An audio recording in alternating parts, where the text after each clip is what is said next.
Hi students, Dr. Coulter.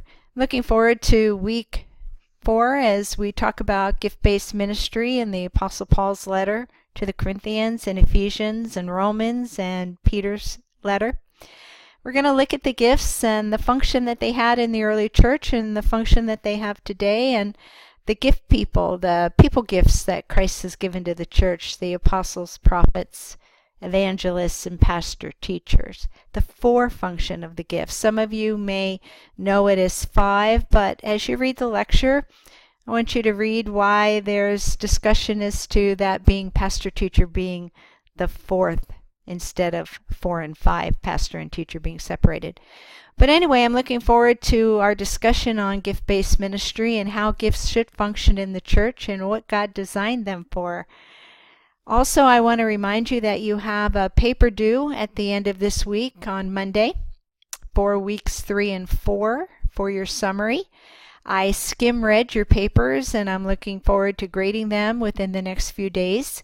I will put some notes on there, so I want you to take a look at that in case there's some suggestions for improvement for your next paper.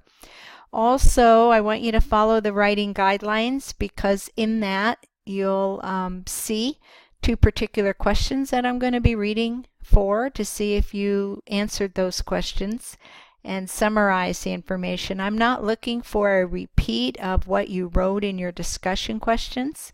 What I'm looking for is a summary of what it's all about weeks 3 and 4.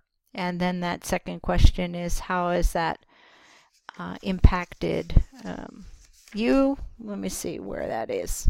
Anyway, I don't have it right here at the minute. But read those 2 questions and incorporate that in your paper. You can follow the writing guidelines. One thing I noticed is that a handful of you did not put in the percentages that you read of the books or the lectures after the reference list. I want to make sure that you do that. If you did not do that in your first paper to me, if you can drop me an email and let me know the percentage that you read, that would help me in the grading of your paper because there's an aspect of that that I need to know. So if you could look at the paper you submitted to me and see if you put that in there, what percentage of the reading, and if you're confused about what I'm talking about, read the guidelines for the writing of the paper, and right under the reference list guidelines you'll see a section that says let me know how much you read. Otherwise, I really enjoyed skim reading your papers and seeing what God is speaking to you in your hearts about Spirit-formed ministry. It's exciting reading Robbie Dawkins' book and stirring my heart, being a vineyard pastor myself and going to South Africa with John Wimber in England, and stirred my heart for the things that, you hear stories of miracles and God moving, and you look at our world and how much we need to represent our God to this lower level living world that we live in.